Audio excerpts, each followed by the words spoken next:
A Mother's Vengeance, The Unseen Battles. Chapter 1. After the kindergarten organized a health checkup, my daughter died unexpectedly. Outside the operating room, the principal was holding an organ donation consent form, encouraging me to donate my daughter's organs. Shortly after I signed the consent form, the principal and my daughter's teacher both resigned. When we met again, one had become a corporate executive, and the other returned to her hometown to buy a luxury house. To my shock, I discovered that the recipient of my daughter's heart was the grandson of the province's wealthiest man. And I, on my way to seek revenge, was involved in a car accident and died on the spot. When I opened my eyes again, I was back to the day my daughter went to school for the health checkup. Hurry up. The teacher said we have a physical examination today, and all the students must be at school before 8 o'clock. Outside the door, my daughter, dressed in her beautiful uniform, was turning her head to rush me. I looked at her in shock, forgetting even to change my slippers. I rushed over and held my daughter tight, tears streaming down like rain. Is this a dream? Sophie had already.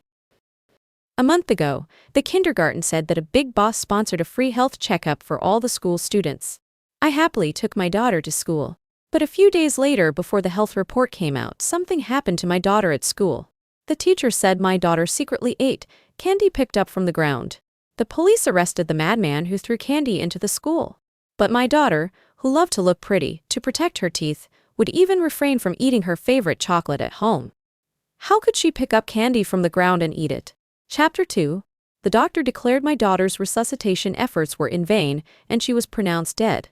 My daughter's teacher knelt before me, crying in regret, cursing herself for not having taken better care of the child. The principal, wiping away tears, handed me a human organ donation registration form. Sophie's mom, Sophie was a kind and good child. I think if she has a spirit in heaven, she would also wish to make one last contribution to society. There is a child at the hospital with congenital heart disease, about the same age as Sophie. Although Sophie is no longer with us, as long as her organs are donated, she will continue to live in this world in another way. Don't you think? I slapped the principal in anger. I tore up that human organ donation registration form.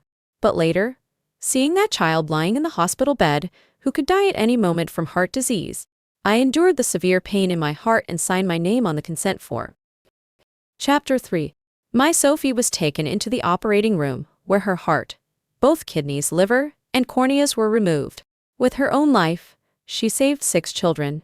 The surgery was very successful, and after my daughter's heart was transplanted into him, the family of the child with heart disease sent me a check for $500, zero through the hospital.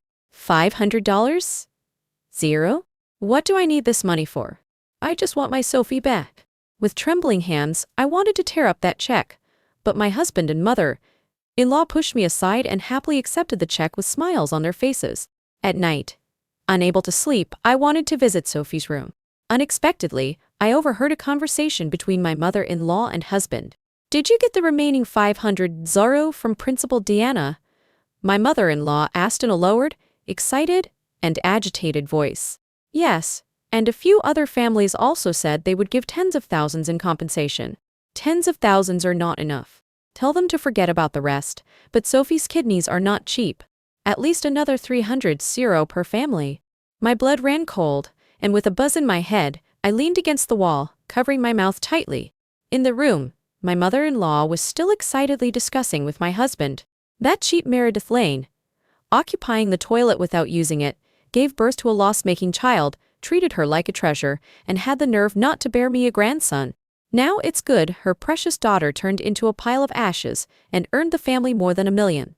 Son, while she can still bear children, you make sure she gets pregnant quickly. This time she must give me a big, fat grandson. Humph, if she dares to give birth to another loss-maker, I'll have her killed just the same, sell her kidneys by the pound. Chapter 4. So, it was you who killed my Sophie.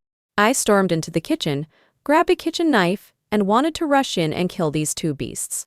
But, when I reached the door, I suddenly stopped, because I heard the names of 3 other people from my husband's mouth. Sophie has just passed away, keep it down, don't laugh so heartily in front of Meredith. If she finds out that Sophie was chosen to donate her heart to C.O. Frost's grandson, we will all end up in jail. My mother-in-law immediately tensed up. I won't talk about it anymore. Has everything been settled with Principal Diana and Teacher Windsor by the Frosts? Don't worry, the Frost is the richest in our province. Would they care about that little money? I heard CO Frost personally arranged for the principal to become the deputy general manager of a branch company, and even gave teacher Windsor $1 million. Think about it, a kindergarten teacher earns just over $2,000 a month. How many years would teacher Windsor have to work to earn $1 million? Upon hearing that the principal had become a deputy general manager, my mother-in-law was immediately not pleased. Then you should also go to CO Frost and ask him to make you a leader. It's your own flesh and blood who donated her heart to CO Frost's grandson. Why should Principal Deanna become a deputy general manager while our family only gets $1 million? Chapter 5. Mom, one step at a time. If I start by asking to be a leader, CO Frost definitely wouldn't give us so much money. Let's get the money first. Don't worry, I secretly recorded everything. In a while, I'll say that Meredith got depression because of Sophie's death and needs money for treatment. Then I'll go to CO Frost and ask for a well-paid job with little trouble. If he doesn't give it, we'll just break the net. The Barefooted are not afraid of those with shoes. The Frosts is so rich, they would want to avoid jail even more than we do.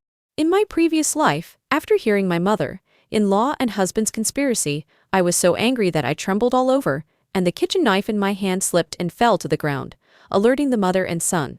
The pair turned pale with fright, knelt on the ground and begged for mercy, blaming everything on the principal and the Frosts. I stormed out of the house, ran to the hardware store, bought a sharp bone-chopping knife, and searched everywhere for news about the principal and the head teacher. And the Frosts. If it weren't for them bribing the principal and using the free physical examination as a pretext to match my daughter with their grandson, how could my Sophie have died? But who knew? On my way to the Frost estate with the knife, a runaway cement mixer truck came barreling towards me. Chapter 6. Thinking of the tragic deaths of my daughter and myself in my past life, I squatted at the entrance, holding my daughter tightly. My poor daughter, she was only 5 years old. So tiny, warm, and smelling of milk. In the previous life, she didn't get to grow up before she was killed by those heartless beasts. In this life, I swear they will not die a good death. Mommy, I'm going to be late. Hurry up and take me to school, Sophie patted me. An idea suddenly struck me, and I clutched my stomach and started shouting loudly. Oh, Sophie, Mommy's stomach hurts so much. What's wrong, Mommy? Mommy's tummy hurts, Sophie. My little doctor, can you take me to the hospital right away? My daughter has always liked playing doctor and nurse games. Seeing Mommy sick, she indeed forgot about going to school. I called a ride-hailing service on my phone and reported the farthest hospital in the suburbs to the driver. At this moment, Sophie's class teacher, Claire Windsor, called. Sophie's mom, today is the kindergarten's health checkup. Why hasn't Sophie arrived yet? Hurry up and bring Sophie over. The checkup has begun and it's almost our class's turn. Bring her over? To have her heart and kidneys harvested by you? I hung up the phone with a sneer and quickly added Claire Windsor to the blacklist. This time, none of you will lay a finger on my Sophie. Chapter 7. When the car arrived at the suburban hospital, to delay time, I simply scheduled a full-body health check for myself. This kind of package takes half a day to complete at the very least. By the time my checkup was done, the kindergarten's health check should have been over. During the checkup, I called my parents over, telling them I wasn't feeling well and needed a full checkup, which alarmed them.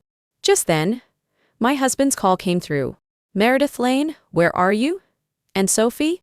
Sophie's class teacher couldn't get through to your phone and asked me when you'll send Sophie over. Today, they have a health checkup at kindergarten. Hurry up and take the child over. I was silent for a moment, then spoke softly. Charles, I almost had a sudden cardiac arrest just now. I'm at the hospital. What? On the other end of the phone, Charles was startled and hurriedly asked which hospital I was at. I told him the name of the hospital. After hanging up, I checked the time. It was 9 in the morning. If I could just delay for another 2 hours, the school's health check would be over, and they wouldn't be able to collect Sophie's blood sample anymore. Then, how would the Frosts know that Sophie could successfully match with their little grandson? As for my husband, Charles, regardless of whether he had any sinister motives towards my Sophie, I could no longer continue to live with him in this lifetime. In my previous life, my precious daughter gave me a warning with her life. It turns out my mother-in-law has always hated Sophie for preventing me from wanting a second child and wished for her death. My husband was even willing to hand over his own daughter's heart for $1 million to the grandson of the wealthiest man. How could I dare to let Sophie continue living with such a heartless family?